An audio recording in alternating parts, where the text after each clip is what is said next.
Ashwin sir की class में आपका स्वागत है। You are most welcome. Future tense is running now. इसमें हम लोगों का फ्यूचर टेंस चल रहा है।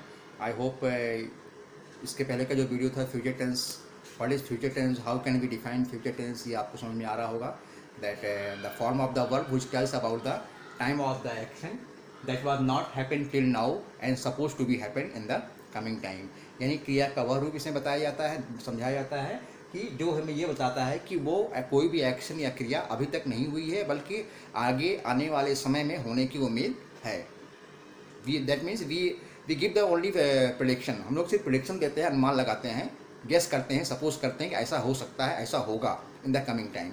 ये होती है फ्यूचर टेंस की पहचान। ठीक है, अब हम लोग समझेंगे। आज हमारा ये पहला पार्ट है फ्यूचर टेंस का, दैट इज इंडिफिनिट टेंस। और इंडिफिनिट टेंस को आपको मालूम है सिंपल फ्यूचर भी कहते हैं। जैसे आपने देखा था प्रेजेंट इंडिफिनिट को सिंपल पास्ट, सिंपल प्रेजेंट कहते हैं। पास्ट इंडिफिनिट को आप पास्ट का जो इंडिफिनिट टेंस है उसको हम लोग सिंपल पास्ट भी कहते हैं। इसी तरीके आपका जो फ्यूचर इंडिफिनिट टेंस है, फ्यूचर इंडिफिनिट टेंस को जो है इसको सिंपल फ्यूचर भी कहते हैं। ठीक है, इन द सेम वे। अब इसका हम लोग जो है पहले अफर्मेटिव सेंटेंस समझेंगे। जैसे सब में समय तो अफर्मेटिव है, निगेटिव है, इंट्रोगेटिव, इंट्रोगेटिव निगेटिव। इसी तरीके आपको इसका इंडिफिनिट टेंस का भी जो है अफर्मेटिव सेंटेंस समझना है। और इससे पहले आपको हम बता देते हैं कि इसमें जो सेंटेंस होते हैं लास्ट में आपको बताए थे, वाक्य के अंत में हिंदी में गा, गी, गे ये आपको आते हैं। ये पहचान थोड़ा सा आसान हो जाता है और कोई इससे और कोई ज़्यादा हेल्प आपको नहीं मिलती। बस इतनी ही हेल्प मिलती है कि आपको सेंटेंस के लास्ट में गा, गी, गे आपको लगा रहता है, लेकिन फीलिंग्स आपको समझना है कि फ्यूचर टेंस होता क्या है। Okay, and the next one I am telling कि इसको इसे हम लोग आई विल लिखते हैं या सी विल लिखते हैं। तो आई विल को आप शॉर्ट में भी आप लिख सकते हैं, जिस तरीके आई लिख के एपोस्ट्रोफी एस लगाए आपने डबल एल लिख दी है। सी विल को आपने लिखा है शॉर्ट में तो सी लिख के आपने एपोस्ट्रोफी यहाँ पे लगाया, एपोस्ट्रोफी एस लगा के लास्ट यहाँ पे डबल एल आपने लिख दिया।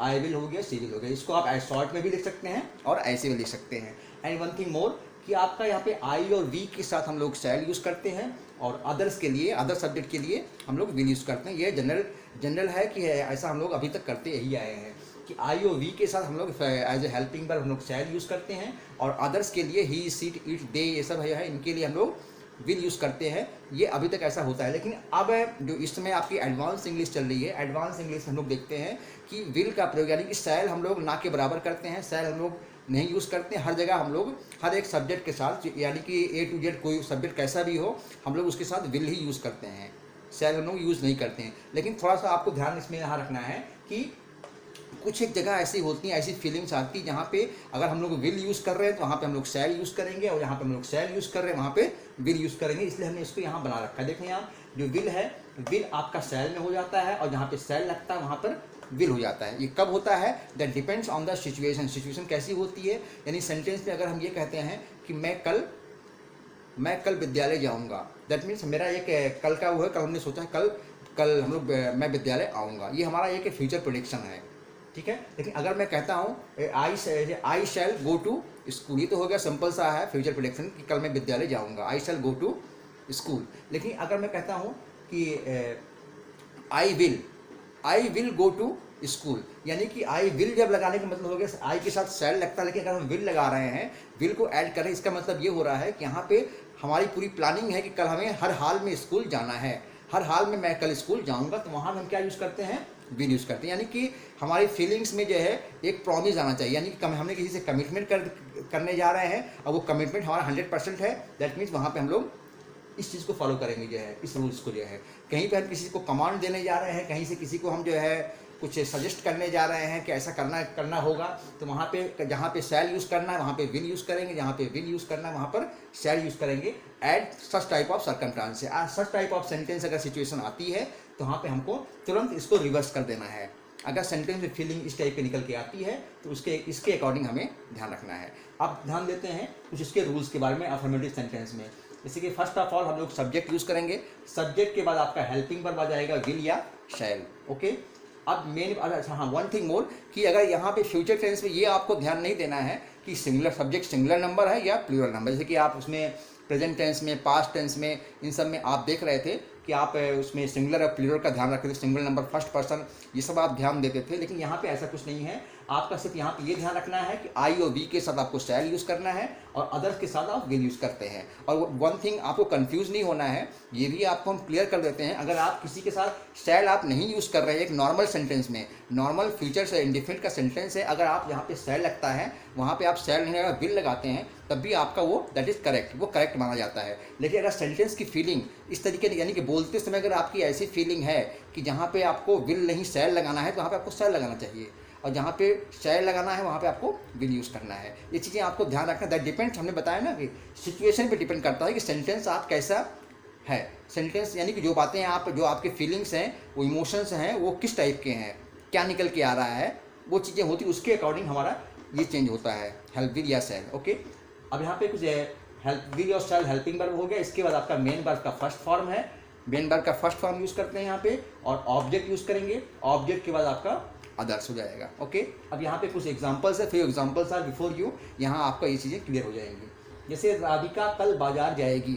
वन थिंग मोर कि फ्यूचर टेंस में देखिए, आपने पास्ट टेंस में भी कल पढ़ा था कि वह कल विद्यालय गया था और वह कल विद्यालय जाएगा। दोनों ही सेंटेंस में आप देख रहे हैं कल शब्द आ रहा है, दोनों ही सेंटेंस में कल आ रहा है, लेकिन जो वह कल विद्यालय गया था यानी कि वो बीता हुआ कल था, और वह कल विद्यालय जाएगा यहाँ पे आने वाला कल है, जो आने वाला कल है उसमें की बात की जा रही है। तो दोनों के लिए आपका डिफरेंट वर्ड हम लोग यूज़ करते हैं इंग्लिश में। जैसे बीता हुआ कल, तो उसके लिए हम लोग यस्टरडे यूज़ करेंगे, और आगे आने वाला कल जो है उसके लिए हम लोग क्या यूज़ करते हैं, टुमारो। फ्यूचर टेंस में आपको हम लोग टुमारो यूज़ करते हैं, और पास्ट टेंस में हम लोग यस्टरडे यूज़ करते हैं बीते हुए कल के लिए। ठीक है, अब यहाँ पे एग्जाम्पल्स को हम लोग फॉलो करते हैं। First example is before you, Radhika कल बाजार जाएगी। Okay, Radhika will go to market tomorrow. ठीक है, जहाँ पे सेंटेंस में देख रहे हैं, ये एक सिंपल फ्यूचर टेंस है, ये फ्यूचर इंडिफिनिट टेंस, जिसमें ये बताया जा रहा है राधिका कल राधिका कल बाजार जाएगी। यहाँ पे राधिका ने सोचा है कल वो बाजार जाएगी, उसका एक कल के बारे में उसका प्रेडिक्शन है, कल वो बाजार जाएगी। तो यहाँ पे आप देखें राधिका विल हमने लगा दिया as a helping verb, verb का फर्स्ट फॉर्म यहाँ पे go to market tomorrow. Okay, tomorrow यानी कि कल की बात की जा रही है, आने वाले कल की। लेकिन अगर यहाँ पे अगर राधिका कल बाजार जाएगी, अगर उसके बारे में ये पता है कि राधिका कल बाजार अवश्य जाएगी, यानी कि 100% कन्फर्म है, उसकी प्लानिंग है कि उसको जाना ही जाना है, वो जाएगी, तो वहाँ पे हम क्या यूज़ करेंगे, राधिका के साथ हम शैल यूज़ कर सकते हैं, अगर ऐसी कोई फीलिंग है तो। ठीक है ना, या यहाँ पे राधिका ने किसी के साथ कमिटमेंट कर दिया है कि वह कल बाजार जाएगी। जैसे राधिका ने आपसे कहा कि मैं कल बाजार आऊँगी, मैं कल बाजार आऊँगी, दैट मीन्स वहाँ पे उसने कमिटमेंट कर दिया है, तो वहाँ पे राधिका के साथ आप क्या यूज़ करेंगे, विल नहीं यूज़ करेंगे, फिर वहाँ पे आप शैल यूज़ करेंगे, क्योंकि यहाँ पे उसने किसी के साथ कमिटमेंट कर दी है। और अगर किसी को वार्निंग दे रहे हैं कि तुम वहाँ नहीं जाओगी, तुम वहाँ नहीं जाओगे, तुम वहाँ नहीं जाओगे, तो वहाँ पे हम क्या बोलते हैं, you will not go there, ऐसे बोलते हैं। लेकिन हम क्या बोले, अगर आप किसी को वार्निंग दे रहे हैं कि तुम वहाँ नहीं जाओगे, दैट मीन्स यहाँ पे आप यू के साथ आप विल यूज़ नहीं करेंगे, बल्कि यू के साथ आप शैल यूज़ करेंगे, बिकॉज यहाँ पे आपको सेंटेंस की फीलिंग क्या निकल के आ रही है, वार्निंग निकल के आ रही है, आप किसी को चेतावनी दे रहे हैं, और किसी को आप कमिटमेंट करते हैं, वहाँ भी वो चीज़ें निकल के आती हैं। इस चीज़ को आपको समझ के रखना है, हर सेंटेंस में इसी को ध्यान रखना है। मैं आज शाम क्रिकेट खेलूँगा, मैं आज शाम क्रिकेट खेलूँगा, तो यहाँ पे आप क्या देख रहे हैं, सिंपल फ्यूचर इंडेफिनिट टेंस है, I shall play cricket in the evening today. आज शाम मैं क्रिकेट खेलूँगा, ये मेरा आज का सोचना है कि आज शाम को मैं, जब शाम होगी तो शाम को मैं क्रिकेट खेलूँगा। ठीक है ना, इसलिए मैं रोज़ खेलता हूँ। लेकिन अगर इस सेंटेंस में आपने ये पूरा प्लान कर लिया है, चाहे कुछ भी बारिश हो जाए, धूप हो जाए, कुछ भी रहे, मैं आज शाम को क्रिकेट अवश्य खेलूँगा, यानी कि जहाँ पे पूरा कन्फर्मेशन आपकी आ जाती है, तो वहाँ पे हम लोग आई के साथ फिर शैल नहीं यूज़ करेंगे, शैल की जगह पे हम लोग विल यूज़ करेंगे। यहाँ हमने लिख रखा है ना अवश्य। तो जहाँ पे सेंटेंस में इस टाइप की चीज़ें आती हैं, प्रॉमिस है, वार्निंग है, कमांड है, कन्फर्मेशन आ जाता है, तो वहाँ पे जो है आपको ये विल और शैल को आपको चेंज करते रहना है। हम लोग कल अपने गांव आएंगे, हम लोग कल अपने गांव आएंगे, वी शैल नॉर्मल है, we shall come to our village tomorrow, हम we shall come to our village tomorrow, हम लोग कल अपने गांव आएंगे। एक सिंपल हमारा प्रेडिक्शन है कल के बारे में, कल में हम लोग अपने गांव आएंगे। लेकिन अगर यहाँ पर हमने पूरी प्लानिंग कर रखी है कि at any cost we will go our home, हम लोग अपने गांव जाएंगे, तो वहाँ पर हम लोग वी के साथ शैल नहीं यूज़ करेंगे, फिर क्या यूज़ करेंगे, वी के साथ विल यूज़ करेंगे। अगर हमारा 100% कन्फर्मेशन है कि हमें गांव जाना ही जाना है, चाहे कुछ भी हो जाए, बारिश पड़े, आंधी आए, तूफान आए, कुछ भी आए, हमें गांव कल जाना ही जाना है, दैट मीन्स वहाँ पे आप वी के साथ क्या यूज़ करेंगे, शैल नहीं यूज़ करेंगे, बल्कि विल यूज़ करेंगे। ओके, अच्छा, नेक्स्ट सेंटेंस आपका है, नेक्स्ट एग्जांपल, अदिति आज सुबह पौधों को पानी देगी। Simple normal future indefinite tense है, इसमें बताया जा रहा है कि अदिति आज सुबह पौधों को पानी देगी। जैसे कि आप देखते हैं कि यहाँ पे वो चीज़ें निकल के आ रही हैं कि जैसे कि एज यूजुअल वो रोज़ सुबह पौधों को पानी देती है, तो आज भी वो सुबह पौधों को पानी देगी। एक सिंपल सा आपका प्रेडिक्शन है अदिति के बारे में, आज सुबह वो पौधों को पानी देगी। लेकिन अगर आपका ये थोड़ा कन्फर्मेशन हो जाए कि हाँ वो अवश्य पानी देगी, चाहे कुछ भी हो जाए, चाहे उसको कितना भी लेट हो जाए, अपना सारा काम छोड़ के जो है वो ये काम पहले करेगी जो है, दैट मीन्स तब फिर वहाँ पे आप अदिति के साथ यहाँ पे विल नहीं लगाएंगे, फिर क्या लगाएंगे, शायद लगाएंगे जो है। अगर इस टाइप का है, फुल्ली कन्फर्म, पूरी प्लानिंग है, कन्फर्मेशन है, तो वहाँ पे हम क्या लिखेंगे, अगर इसमें हम लोग लिख रहे हैं Aditi will water the plants in the morning today, that means यहाँ पे हेल्पिंग वर्ब हम लोग देखें विल यूज़ किए हैं। इसके बाद आपका मेन वर्ब आपका वाटर आ गया है, first form, the plants as a object है, इन द मॉर्निंग टुडे, आज सुबह, Aditi will water the plants in the morning today. लेकिन अगर जैसे कि हमने बताया, अगर उसमें कन्फर्मेशन आपका है, अगर कन्फर्मेशन आ रहा है, फिर आपको